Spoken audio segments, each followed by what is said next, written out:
जय हिंद दर्शकों, मैं हूं जितेंद्र दीक्षित। 4 पीएम महाराष्ट्र में आपका स्वागत है। दर्शकों, शनिवार के दिन भारतीय जनता पार्टी ने अपने उम्मीदवारों की पहली लिस्ट जारी करके लोकसभा चुनाव का बिगिल बजा दिया है।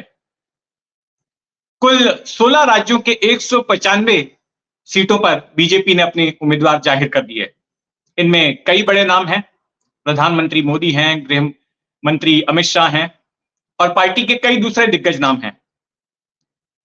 उत्तर प्रदेश में भी चंद सीटों को छोड़कर लगभग सभी सीटों पर नामों का ऐलान हो गया है। लेकिन कई ऐसे राज्य भी हैं जहां पर अब तक लिस्ट तैयार नहीं हुई है, जहां पर उम्मीदवार फाइनल नहीं हुए हैं। और ये कुछ ऐसे राज्य हैं जहां पर की बीजेपी गठबंधन में चुनाव लड़ रही है। और ऐसा ही एक राज्य है महाराष्ट्र। महाराष्ट्र में एनडीए का छोटा स्वरूप, यानी कि यहां पर महायुति की सरकार है। इस महायुति की सरकार में बीजेपी सबसे बड़ी पार्टी है। हालांकि मुख्यमंत्री बीजेपी का नहीं है। मुख्यमंत्री एकनाथ शिंदे की शिवसेना से खुद एकनाथ शिंदे हैं और तीसरी पार्टी है अजीत पवार की। और विपक्ष में गठबंधन है महाविकास आघाड़ी का, जिसमें उद्धव ठाकरे की शिवसेना है, कांग्रेस है और शरद पवार वाली एनसीपी है। तो महाराष्ट्र में जो टकराव होगा वो इन दो गठबंधनों के बीच में होगा। अब अगर महाराष्ट्र की बात करें तो महाराष्ट्र से एक उम्मीदवार ऐसे हैं जिनको की बीजेपी ने उत्तर प्रदेश से टिकट दिया। ये उम्मीदवार हैं कृपा शंकर सिंह। कृपा शंकर सिंह जब महाराष्ट्र में कांग्रेस की सरकार थी तो उस वक्त ये 2 बार गृह राज्य मंत्री बने। ये मुंबई कांग्रेस के अध्यक्ष भी रह चुके हैं। कांग्रेस में कई बड़े पदों पर रह चुके हैं और साल 2021 में ही ये बीजेपी से जुड़े थे।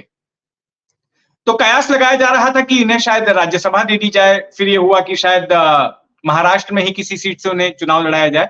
लेकिन जौनपुर से कृपा शंकर सिंह को टिकट देकर पार्टी ने सभी को चौंका दिया। वैसे जौनपुर कृपा शंकर सिंह का गृह राज्य है और भले ही वो राजनीति महाराष्ट्र में करते थे, लेकिन जौनपुर जिले में उनकी पैठ रही है। वो जाते आते रहे हैं। वहां पर राजनीतिक तौर पर भी थोड़ा बहुत वो सक्रिय थे। तो ऐसे में बीजेपी को लग रहा है कि कृपा शंकर सिंह जैसा चेहरा देकर जौनपुर वाली सीट वो झटक सकती है। वहीं पर कृपा शंकर सिंह को टिकट दिए जाने पर ठाकरे सेना ने तंज कसा है। उद्धव ठाकरे ने कहा कि ये वही कृपा शंकर सिंह हैं जिनको आज बीजेपी ने जौनपुर से अपना उम्मीदवार बनाया है। उन पर पार्टी कई सालों तक भ्रष्टाचार के आरोप लगाते आई है, उन्हें घोटालेबाज कहा है और आज वही कृपा शंकर सिंह जो है पार्टी के उम्मीदवार बन गए। ठाकरे सेना की ओर से यह बात भी कही गई कि आपकी पहली लिस्ट में जो है नितिन गडकरी जैसे नेता का नाम नहीं है। नितिन गडकरी वो नेता है, ठाकरे का कहना था, जो कि शिवसेना के साथ जिनके संबंध रहे। शिवसेना और बीजेपी के बीच जब गठबंधन स्थापित हुआ तब अटल बिहारी वाजपेयी, प्रमोद महाजन, ये नितिन गडकरी जैसे नेता ही थे जिन्होंने दोनों पार्टियों के बीच दोस्ती करवाई थी, गठबंधन करवाया था और साथ में कई सालों तक दोनों पार्टियों ने चुनाव लड़ा था। तो खैर, ये तो बात हुई महाराष्ट्र के बाहर के राज्यों की, जहां पर बीजेपी ने अपने उम्मीदवारों की लिस्ट घोषित की है। लेकिन अगर महाराष्ट्र की बात करें तो महाराष्ट्र में बीजेपी का पेच फंसा हुआ है, क्योंकि तीनों पार्टियों के बीच इस वक्त झगड़ा चल रहा है कि कौन सी पार्टी कितनी सीटों पर चुनाव लड़ेगी और वो कौन कौन सी सीटें होंगी। तो जो जानकारी मिल रही है उसके मुताबिक महाराष्ट्र में कुल 48 सीटें हैं। उत्तर प्रदेश के बाद सबसे ज्यादा लोकसभा सांसद भेजने वाला राज्य महाराष्ट्र है। अब इन 48 सीटों में से जो जानकारी मिल रही है वो ये है कि बीजेपी 30 सीटों पर अपने उम्मीदवार उतारना चाहती है और बाकी की जो 18 सीटें हैं वो 18 सीटें जो है वो शिंदे सेना और अजीत पवार वाली एनसीपी के बीच बंटवाना चाहती है। लेकिन इसके लिए ये दोनों ही पार्टियां, बीजेपी के अलावा जो दोनों घटक दल हैं, वो तैयार नहीं है। शिवसेना चाहती है कि उसे कम से कम 18 सीटें मिले। 18 सीटों पर वो चुनाव लड़ना चाहती है और ये वो 18 सीटें हैं जहां पर की अविभाजित शिवसेना ने साल 2019 में चुनाव जीता था। तो इन सीटों पर शिवसेना दावा ठोक रही है। लेकिन बीजेपी शिवसेना को 12 सीटों से ऊपर नहीं देना चाहती है। तो ये तो शिवसेना की बात हुई। अब बात करते हैं अजीत पवार वाली एनसीपी की।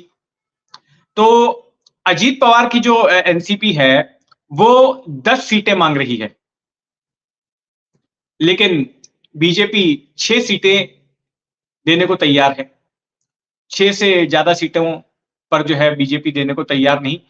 जो सीटें अजीत पवार वाली एनसीपी मांग रही है वो ये सीटें हैं, धाराशिव है, परभणी है,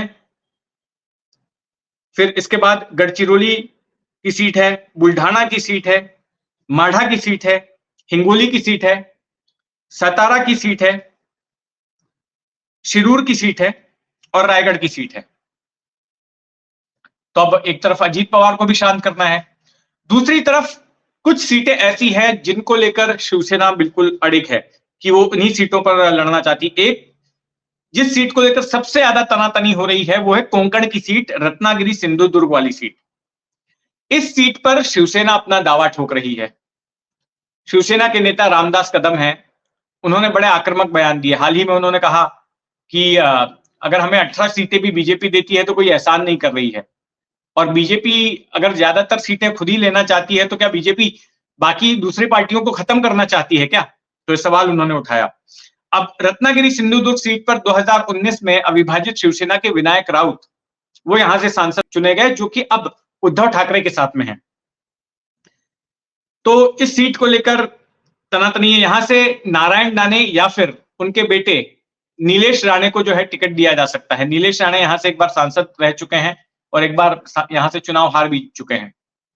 तो ये सीट जो है बीजेपी चाहती है। फिर इसके बाद अमरावती की सीट है। अमरावती से सांसद है नवनीत राणा। वो हालांकि पिछली बार निर्दलीय चुनी गई थी, लेकिन उनका झुकाव बीजेपी की तरफ था और इस बार वो बीजेपी के टिकट पर चुनाव लड़ना चाहती हैं।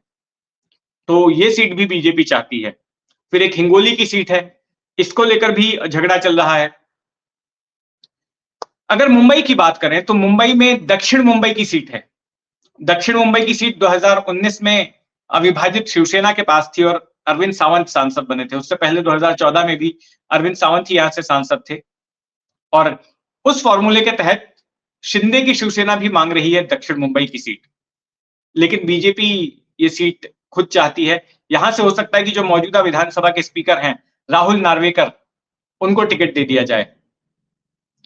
अब माना यह जा रहा है कि अमित शाह जो है कल महाराष्ट्र में रहेंगे और उस दौरान जो है इस विषय पर चर्चा होगी सीटों के बंटवारे को लेकर, और वो ही आखिरी मुहर लगाने वाले हैं।